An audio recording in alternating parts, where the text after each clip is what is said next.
Assalamualaikum warahmatullahi wabarakatuh. Pada kesempatan kali ini saya Muhammad Farhan Iqbal akan mempresentasikan mengenai visualisasi arsitektur SAP 3 untuk kebutuhan tugas besar organisasi dan arsitektur komputer di kelas IF 4801 PJJ Telkom University. Nah, ini saya sendiri untuk pengerjaan visualisasi arsitektur ini. Mulai saja. Pertama, dari pengertian arsitektur SAP itu sendiri. SAP atau Simple as Possible adalah arsitektur komputer open source yang terbilang simpel dan tidak terlalu kompleks seperti arsitektur komputer ataupun juga CPU saat ini. Dan juga SAP 3 ini merupakan pengembangan lanjutan dari SAP 2 yang lebih fokus pada model pemrograman. Di sini SAP 3 memiliki register tambahan yang berfungsi untuk pemrosesan data yang lebih efisien dan juga memudahkan dalam saat memprogramnya. Dan oleh karena itu, mikrokomputer 8 bit yang kompatibel dengan mikroprosesor yaitu 8085. Di sini ada register tambahan dari SAP 3. Yang kuning ini adalah register yang sudah ada di SAP 2, dan di SAP 3 ini terdapat tambahan SP, DE, F, dan juga HL. Di sini saling berpasangan antara register. Contohnya saja, eh, spesialnya SAP 3 ini bisa menggabungkan dua register. Yang sebelumnya yang dipakai SAP 3 kali ini kebanyakan itu B dan C, D dan E, dan juga H dan L. H dan L ini high low. Dan juga F di sini dipakai untuk flag. Dan ini situasional yang saya baca. Baik. Di sini ada opsi instruksi. Nah, di sini ada beberapa pilihan opsi instruksi. Saya mengambil pilihan yang kedua karena menurut ini menarik juga. Jadi ada perintah untuk mengisi memori di alamat 3000 dengan nilai 11, 12, 13 sampai 3006 ini bernilai 77, dan ini bentuknya heksa. Juga ada instruksi yang dijalankan yaitu dari LXI, B disikan dulu sampai ke HLT ataupun juga programnya dihentikan. Dan ada loop juga di sini. Ya. Baik, nah untuk pengerjaan instruksi sendiri saya akan menggunakan SIM website SIM8085 atau www.sim8085.com. Langsung saja membuka. Nah, di sini web interface sudah terbuka juga untuk SIM8085 ini. Ini bisa dijalankan saja sih mulai memprogramnya. Pertama itu memakai JNPStar untuk lompat ke bagian startnya, dan juga di sini sudah mulai masuk. Nah, ini untuk placeholder atau instruksi di awal. Lalu tadi karena instruksi pertama itu untuk menginputkan data dari memori 3000 sampai 3006, jadi untuk menginputkan itu ada LXI H 3000H, lalu ada FPI H 11 tadi itu. Dan di sini di move atau dipindahkan koma. Baik. Itu saya ketik dulu sampai instruksinya tuh pengisian memorinya berakhir, lalu saya akan menjelaskan satu per satu. Dan ini bisa copy paste saja sebenarnya. 3001 itu kedua, dan 3002 itu 33, ini 3004 itu 44, lalu 3005 itu oh maaf, 3003 itu 44, 3004 itu 55, dan juga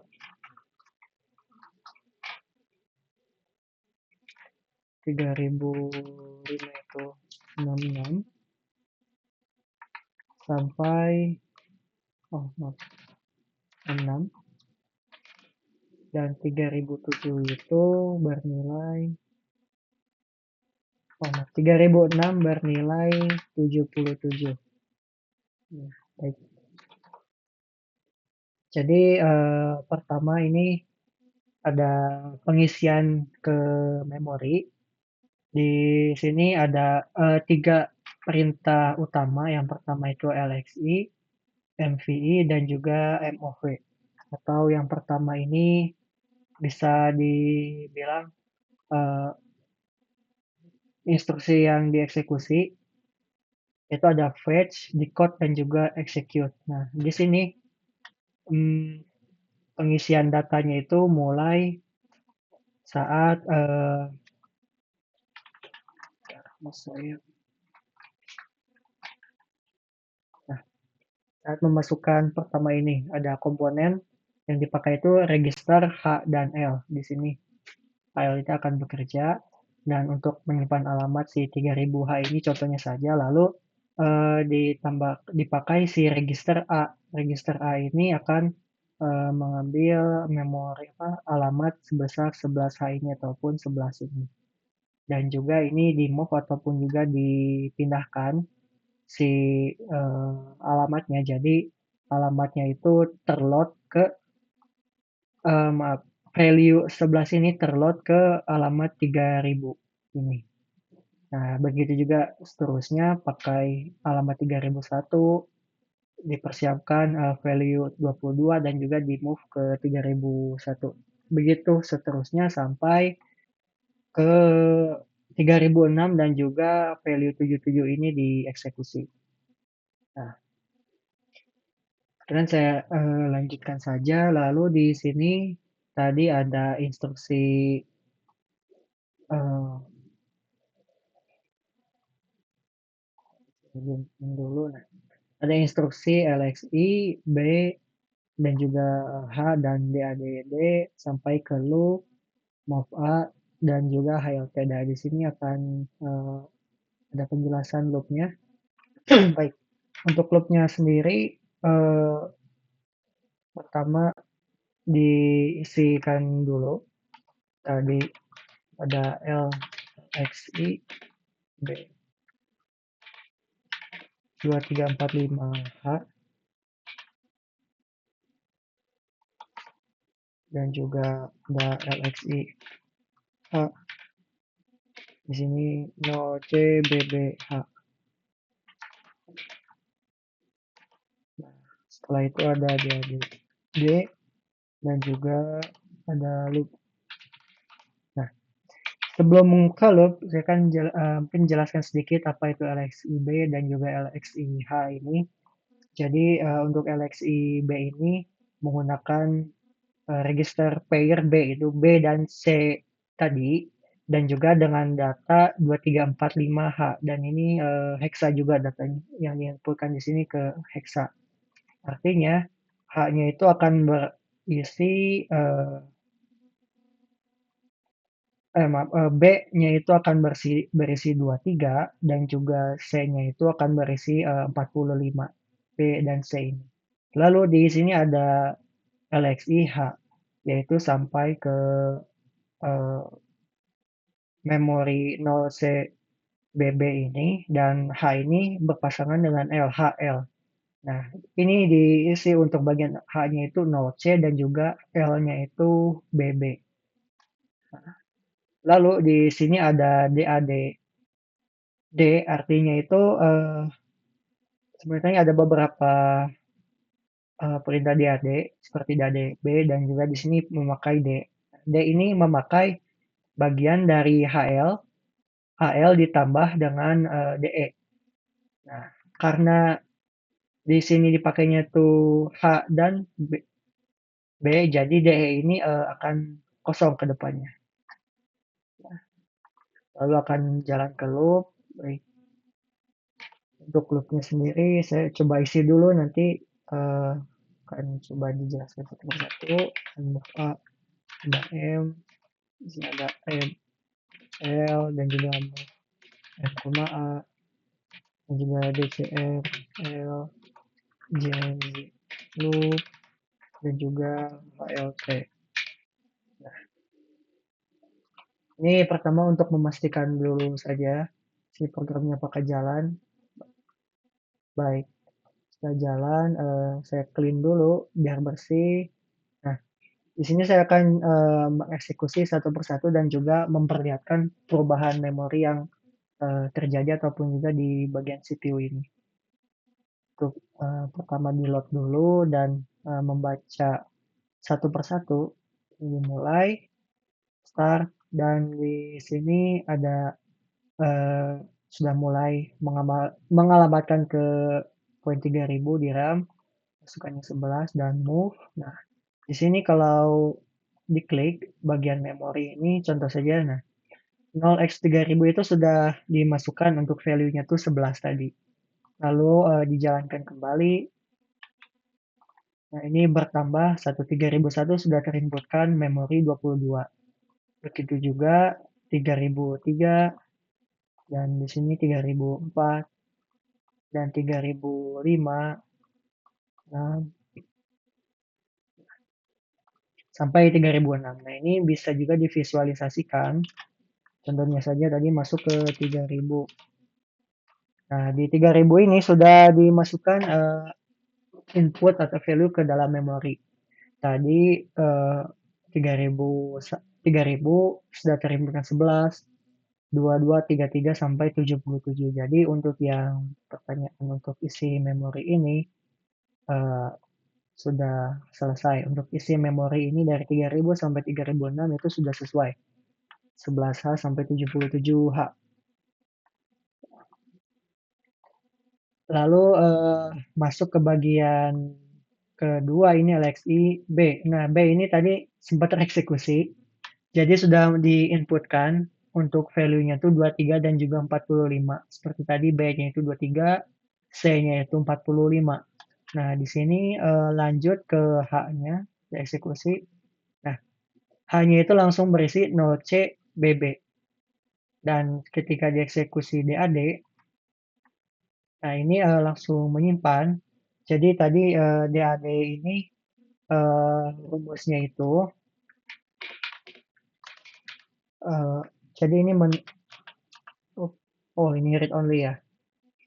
Oke, jadi DAD itu untuk menentukan di mana si loop ini akan berjalan dan juga akan berhentinya. Baik, ini masuk ke loop pertama. Di sini ada MOV MA. Nah, MOV MA ini pertama eh, AM, maaf. Di sini akan mengisi memori di alamat HL ataupun juga pertama itu 0CBB dan di sini akan dijalankan. Pertama tuh belum muncul untuk si memorinya tapi ada sampai tahap add. Nah, add di sini akan simpan hasilnya itu ke A. Dan juga di sini ada move M, A.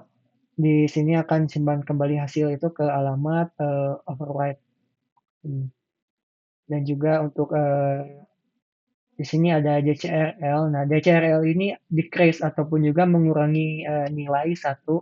Maksudnya tuh 0CBB ini akan berkurang dan juga menjadi 0CBA di belakangnya itu. Lalu di sini akan loop. Loopnya itu akan sampai habis sampai value-nya itu bernilai kalau tidak salah 00 00 atau maaf di belakangnya itu 0C00. Nah, akan terus meloop sampai 0000. Ketika dicek di memori, nah di 0CBB ini sudah terinputkan BB. Di sini terinputkan otomatis sudah ada melalui penjumlahannya. Nah,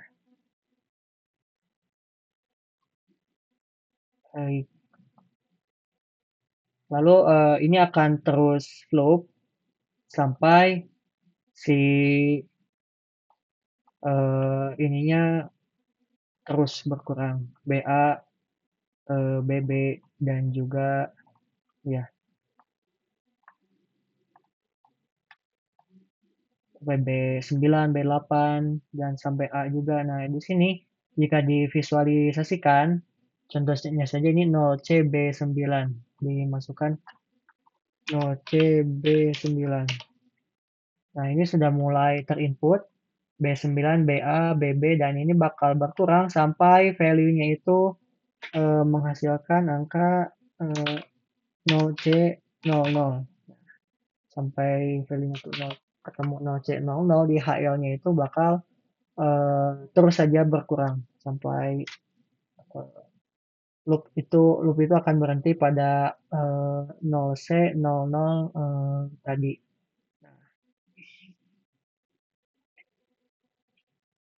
Lalu di sini,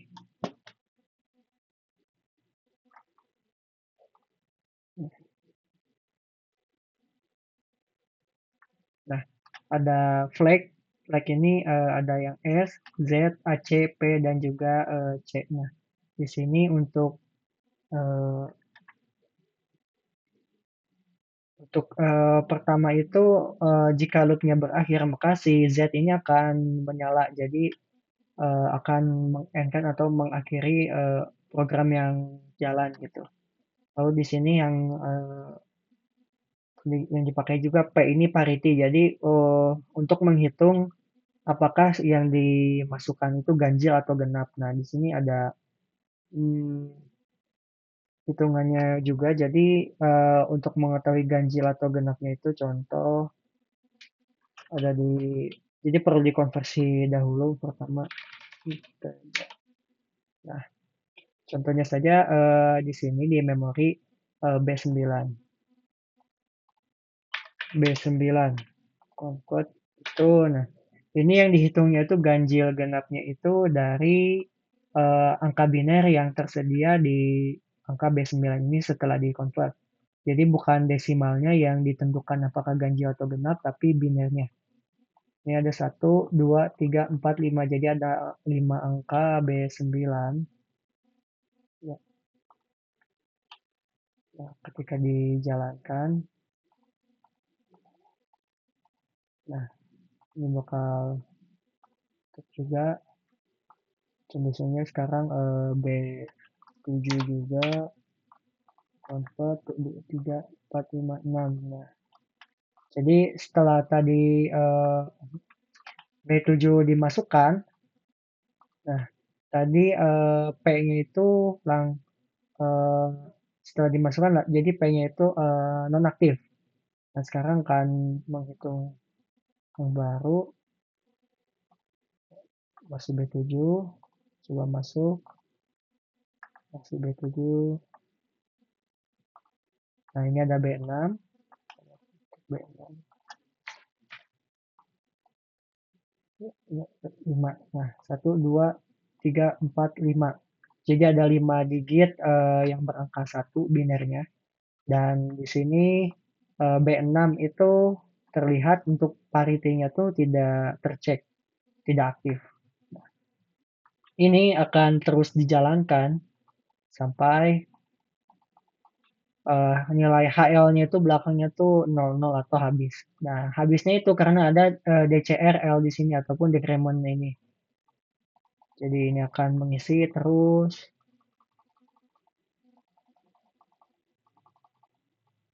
Nah, jika dilihat di memori ini sudah mulai ada. Nah, di sini misal loncat ke 0 CAC.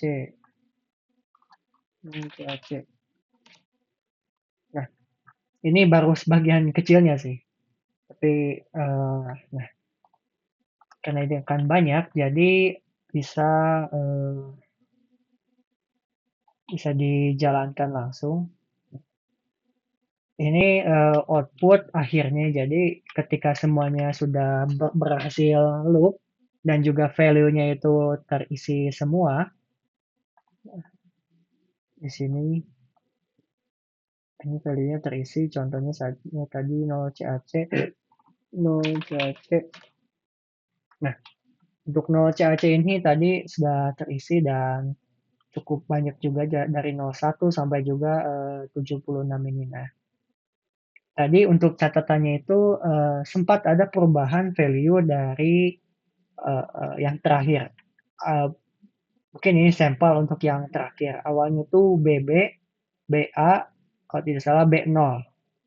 BB, BA, B0. Nah, ini eh, berubah value jadi 76. Nah, di sini tuh ada perhitungannya juga. Jadi repeatable. Nah, maaf bukan repeatable. Ada apa? Calculator. Nah, di sini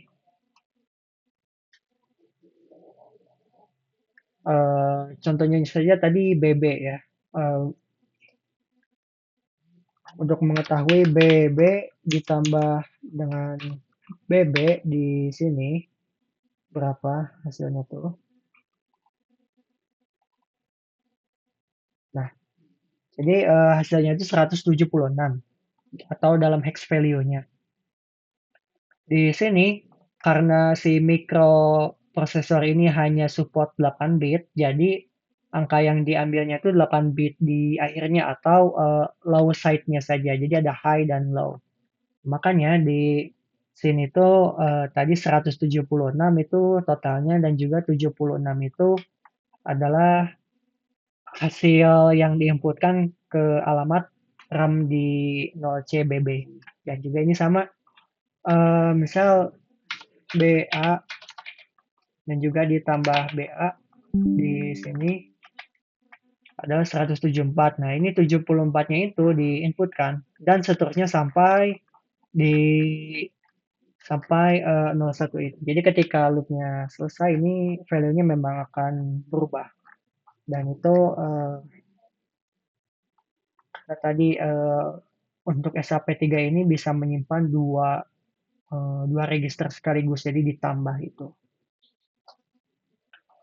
Baik, jadi untuk bagian ini instruksi dari LXI dan juga sampai HLT ini tadi sudah eh, jelaskan juga dan ini untuk value-nya itu oke nah value-nya itu sudah terinputkan 0 CAA dan juga contohnya saja yang tadi yang 3000 yang di awal itu sudah masuk juga 11, 22, 33, 44, 55, 66, 77 dan di sini tidak tumpang tindih juga apa yang diinputkan di looping tadi dan juga yang diisi di memori di awal ini. Ya. Misalnya jika ada eh, misalnya jika ada yang eh, saat isi memori dan juga yang di looping itu berdekatan, jadi yang pertama itu bakal ter-replace ataupun juga ketimpa dengan value baru dari memori itu. Baik, mungkin itu untuk penjelasan di bagian instruksi ini. Balik ke presentasi. Hmm. Jadi untuk opsi instruksi ini sudah selesai dikerjakan dan isi memori dan juga instruksi ini sudah berhasil dijalankan dan juga ada beberapa flag dan juga memori yang tersimpan setelah menjalankan instruksi ini dan pengerjaannya tadi sudah menggunakan simulator 8085 dan mungkin sekian dari saya untuk presentasi mengenai visualisasi SAP3 ini. Mohon maaf bila ada kekurangan. Wassalamualaikum warahmatullahi wabarakatuh.